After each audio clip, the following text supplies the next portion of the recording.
नमस्कार मित्रांनो, मी रसाळ सर, संस्थापक यथार्थ सायन्स अकॅडमी.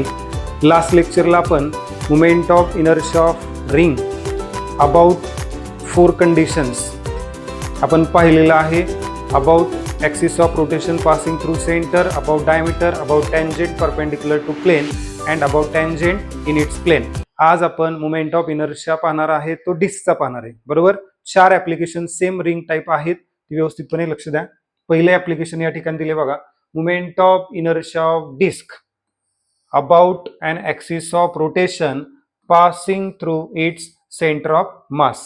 आपण असं कन्सिडर करतोय की समजा ही एक डिस्क आहे आणि ही डिस्क याच्या संदर्भामध्ये जो ॲक्सिस ऑफ रोटेशन आहे तो त्याच्या सेंटर ऑफ मास मधून पास होतोय आणि त्याच्या रिलेटेड मुमेंट ऑफ इनर्शिया आपल्याला कॅल्क्युलेट करायचं आहे. आता लक्षात घ्या, आपण सुरुवातीला काय घेतोय, सरफेस मास डेन्सिटी. आता या ठिकाणी surface mass density sigma is equal to काय दिले, मास पर युनिट एरिया. बरोबर, आता हे मास कुणाचं येणार आहे, मास येणार आहे डिस्कचं आणि एरिया पण कुणाचं येणार आहे, डिस्कचा. आता डिस्क जी आहे ती कशी आहे, सर्क्युलर आहे. सर्क्युलर डिस्कचा एरिया हा पाय आर स्क्वेअर असेल, म्हणून आपण या ठिकाणी लिहिले बघा, sigma is equal to M upon pi R square, equation number 1. त्याच्यानंतर आपण असं मानतोय की नंबर ऑफ रिंग्स ह्या ज्या वेळेला इन्क्रीजिंग ऑर्डर मध्ये रेडियस मध्ये आपण घेतल्या आणि त्या एकत्र एक एक एक एक करून जर ऍड केल्या तर त्याच्यापासून एक कम्प्लीट डिस्क तयार होणार आहे. म्हणजे कॉन्सेंट्रिक रिंग्स जर एकत्र आल्या तर डिस्क तयार होते. मग आपण काय म्हणलं, एक स्मॉल इलेमेंटल रिंग आपण कन्सिडर केली ज्याची थिकनेस ही dr आहे.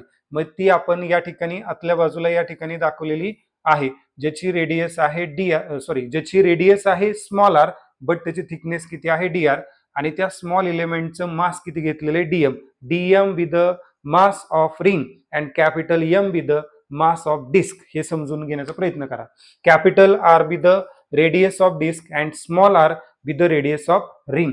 आता मग त्यानुसार इथं परत सिग्मा काढलेला आहे, sigma for the ring is equal to m dash, म्हणजे मास येणार आहे रिंगचं आणि एरिया सुद्धा येणार आहे रिंगचा. आता लक्षात घ्या, डिस्क वेगळे आहे, रिंग वेगळे आहे, त्यामुळे डिस्कचा एरिया पाय आर स्क्वेअर आला होता, पण रिंगचा एरिया पाय आर स्क्वेअर येणार नाही. तो एरिया किती येणार आहे, तर त्याचं मास असेल बाळांनो dm, बट त्याचा एरिया काय 2 पाय आर डॉट dr, म्हणजे थोडक्यात सरकम्फरन्स आणि त्याची थिकनेस यांचा गुणाकार, म्हणजे तुम्हाला सिग्मा काय मिळाला, dm divided by 2 pi R dr. याच्यावरून हा 2 पाय आर dr कुठे, उजव्या बाजूला छेदामध्ये, तो कुठे घेतला, डाव्या बाजूला अंशामध्ये. तर dm ची व्हॅल्यू तुम्हाला मिळाली, dm is equal to 2 pi r into dr into sigma, असं मास मिळालेलं. बाळांनो, जर तुम्हाला त्या इलेमेंटल रिंगचं ऍक्सिस ऑफ रोटेशन पासूनचं distance that is small r हे माहिती आहे आणि त्याचं मास सुद्धा माहिती असेल तर मुमेंट ऑफ इनर्शिया त्या स्मॉल इलेमेंटल रिंग साठी आपण कॅल्क्युलेट करू शकतो. मग तो इनर्शिया आपण या ठिकाणी कॅल्क्युलेट केलेला आहे, dm into r square by definition of moment of inertia. आता moment of inertia for ring काय होईल, dm ची व्हॅल्यू आपल्याला इथून घ्यायची 2 pi R dr into sigma आणि इंटू त्याला काय मल्टिप्लायर आर स्क्वेअर. आता या ठिकाणी फक्त काय करा, हा जो मुमेंट ऑफ इनर्शिया तुम्हाला मिळालेला आहे तो डिस्कचा मिळालेला आहे, किती मिळालेला आहे, mr स्क्वेअर बाय 2. पण हा इनर्शिया काढला कसा, तर ते लक्षात घ्या. तर एक रिंग आहे आणि त्या रिंगचा इनर्शिया तुम्ही काढला, म्हणजे स्मॉल इलेमेंटल रिंगचा काढला, आपल्याला काढायचा डिस्कचा. मग त्या सगळ्या स्मॉल इलेमेंटल रिंगचा प्रत्येक वेळेला काय काढायचं, इनर्शिया काढायचा, सगळ्यांची समेशन करायची, किंवा दुसरी एक मेथड असते की इंटिग्रेशन घ्यायचं. मग आपण डिस्कचा इनर्शिया काढण्यासाठी या ठिकाणी दिले बघा, रिंगचा इनर्शियाचं इंटिग्रेशन घ्यायचे. मग moment of inertia for disc which is equal to integration of 2 pi R cube sigma into dr. आता लक्षात घ्या, या ठिकाणी 2 पाय कॉन्स्टंट आहे, सिग्मा जो आहे तो m upon pi R square, ही व्हॅल्यू इक्वेशन 1 मधली ती त्या ठिकाणी टाकलेली आहे आणि आर क्यूब हे व्हेरिएबल आहे या ठिकाणी. मग त्याला फक्त काय करायचं, इंटिग्रेट करायचे. मग आपल्याला काय मिळेल बघा, या पायला पाय कॅन्सल झालं, 2 into m that is 2m आणि हा आर स्क्वेअर छेदामधला तो इंटिग्रेशनच्या बाहेर आला, म्हणजे 2m अपॉन आर स्क्वेअर आणि इंटिग्रेशन मध्ये काय राहील, आर क्यूब इंटू dr. आता स्मॉल आर जे आहे, लक्षात घ्या, ऍक्सिस ऑफ रोटेशनच्या जवळची जी रिंग आहे ती एक्झॅक्टली कुठं असणार आहे, ऍक्सिस ऑफ रोटेशनला खेटून. त्यामुळे त्याची सुरुवातीला रेडियस ही 0 असेल, परंतु जशी रिंग वाढत जाईल, डिस्क वाढत जाईल तशी रिंगचा रेडियस वाढत जाणार आहे. रिंगची रेडियस वाढत गेली तर कुठपर्यंत वाढू शकते, तर डिस्कच्या रेडियस इतकी. दॅट इज स्मॉल आर ची व्हॅल्यू व्हॅरी होते. लोअर लिमिट त्याचं 0 आहे आणि अप्पर लिमिट कॅपिटल आर आहे, म्हणून हे इंटिग्रेशन आपण 0 टू कॅपिटल आर घेतलेलं आहे. आता आपल्याला इंटिग्रेट करायचे R cube with respect to D R. आता लक्षात घ्या, इंटिग्रेशनचा एक फॉर्म्युला आहे, integration of X raise to N with respect to dx is equal to X raise to N plus 1 upon N plus 1. या फॉर्म्युलेच्या आधारे आपल्याला काय करायचंय, आर ची पॉवर 3 आहे, मग इथं आर च्या पॉवर मध्ये एक मिळवायचं आहे, that is R raise to 4 आणि आलेली टोटल पॉवर कुठे लिहायची, छेदात लिहायची, किती येणार आहे 4. आपण काय करूयात बघा, हा जो 4 आहे तो कॉन्स्टंट, तो या लिमिटच्या बाहेर घेतला तर आपल्याला मिळालं 2m अपॉन 4r स्क्वेअर. मग बे एक बे बे दुने 4 म्हणजे m अपॉन 2r स्क्वेअर येईल. आणि या ठिकाणी फक्त हा 4 इकडे गेला म्हणजे राहिले कोण, फक्त आर एस टू 4. मग आर एस टू 4 ची एकदा व्हॅल्यू टाकायची अप्पर लिमिटची आणि एकदा व्हॅल्यू टाकायची लोअर लिमिटची. मग स्मॉल आर चा 4 म्हणजेच कॅपिटल आर एस टू 4 आणि नंतर मायनस 0 रेस टू 4 ही व्हॅल्यू काय होणार आहे, 0 होणार आहे. म्हणजे आपल्याला काय मिळेल इथं, m divided by 2r square into r raise to 4. R स्क्वेअरला इथले 2 आर कॅन्सल झाले म्हणजे आर स्क्वेअर शिल्लक राहील आणि छेदामध्ये 2 आहेच, म्हणून आपल्याला moment of inertia for the disc काय राहणार आहे, हा m एक शिल्लक राहील इथं, त्याच्यानंतर इथला आर स्क्वेअर शिल्लक राहणार आहे आणि छेदामध्ये इथलं 2 राहणार आहे. मग तुम्हाला इक्वेशन 2 जे मिळाले, moment of inertia of the disc about an axis of rotation passing through centre of mass and perpendicular to plane is mr square by 2. Next value आपल्याला काय दिली लक्षात घ्या. आता या ठिकाणी दुसरी कंडिशन दिली बघा, moment of inertia of disc about diameter. आता डायमीटर कन्सिडर करण्यासाठी इथं बघा, एक्स ऍक्सिस एक डायमीटर घेतलेला आहे, इथं वाय ऍक्सिस डायमीटर घेतलाय आणि ते दोन्ही एकाच प्लेन मध्ये आहेत. त्याच्यानंतर त्या प्लेनला परपेंडिक्युलर असणारा इथं झेड ऍक्सिस घेतलेला आहे. तर आपण असं म्हणतोय, एक्सच्या रिलेटेड मोमेंट ऑफ इनर्शिया आहे आय एक्स, वायच्या रिलेटेड मोमेंट ऑफ इनर्शिया आहे आय वाय आणि झेडच्या रिलेटेड मोमेंट ऑफ इनर्शिया काय आहे, आय झेड. तर परपेंडिक्युलर ऍक्सिस थेरम काय सांगतो, moment of inertia of plane lamina about z axis which is equal to the sum of its moment of inertia about two mutually perpendicular axes. Therefore we can write Iz is equal to Ix plus Iy. पण या ठिकाणी Iz म्हणजे कोण आहे, तर त्या डिस्कच्या centre मधून जाणारा ऍक्सिस ऑफ रोटेशन आहे, म्हणजे Iz ची व्हॅल्यू Ic च्या व्हॅल्यू इतकी असणार आणि Ic ची व्हॅल्यू किती होती, mr square by 2. Therefore Iz is equal to काय आलं, IC is equal to mr square by 2. Therefore IZ च्या जागेवरती आपण काय टाकले बाळांनो, IC टाकले. त्याच्यानंतर एक्स ऍक्सिस आपण डायमीटर कन्सिडर केलेला आहे, वाय ऍक्सिस आपण डायमीटर कन्सिडर केलेला आहे, म्हणजे दोघांचा इनर्शिया जो आहे तो सेम येणार आहे. आणि मग त्याची व्हॅल्यू आपण इथे मानली बघा, Ix is equal to Iy is equal to Id. Therefore above equation written as IC is equal to Id plus Id, that is 2Id.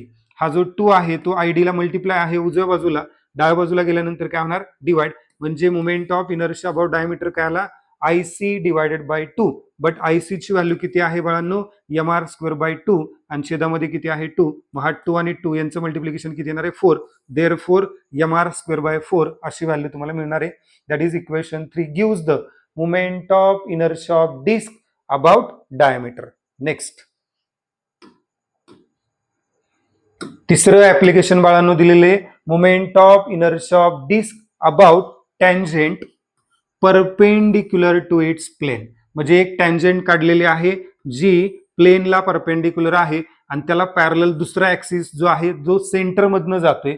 Suppose आपण असं मानलं, सेंटर ऑफ मास सी मधून जाणारा जो ऍक्सिस आहे त्याच्या रिलेटेड मोमेंट ऑफ इनर्शिया किती आहे, IC आहे, आणि टँजेंट म्हणून ओ मधून जाणारा जो आहे त्याचा मोमेंट ऑफ इनर्शिया काय आहे, IO आहे.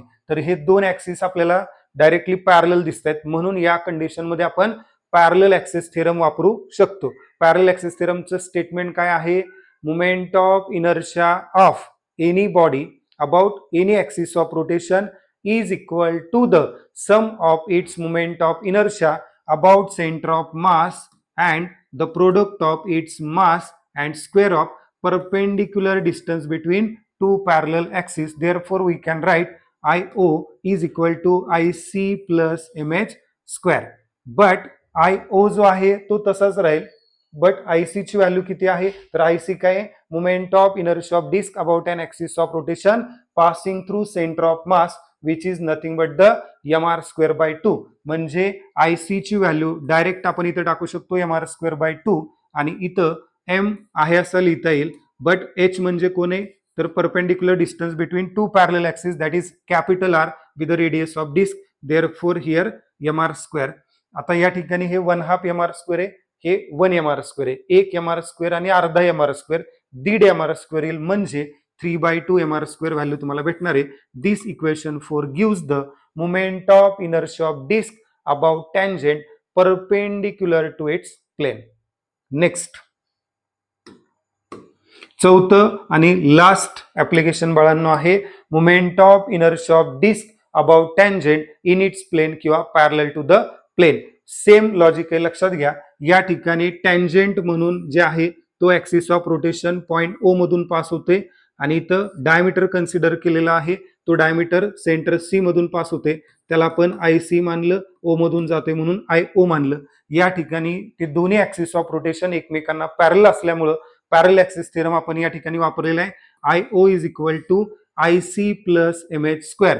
बट IC हा सेंटर मधनं पास होतोय परंतु परपेंडिक्युलर नाही, तो प्लेन मध्ये आहे.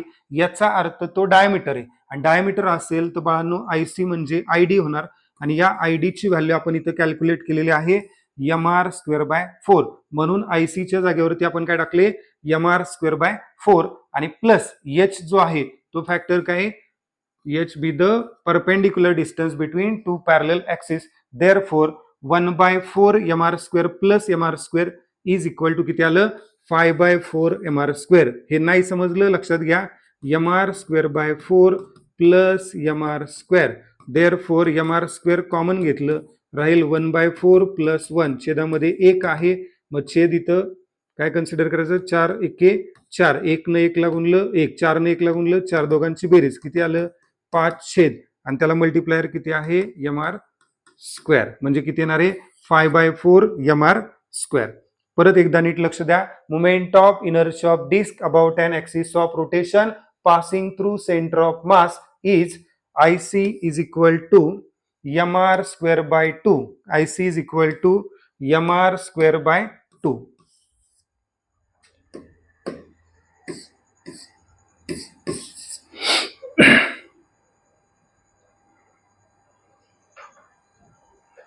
IC is equal to mr square by 2. Second application आहे moment of inertia of disc about diameter ID is equal to mr square by 4.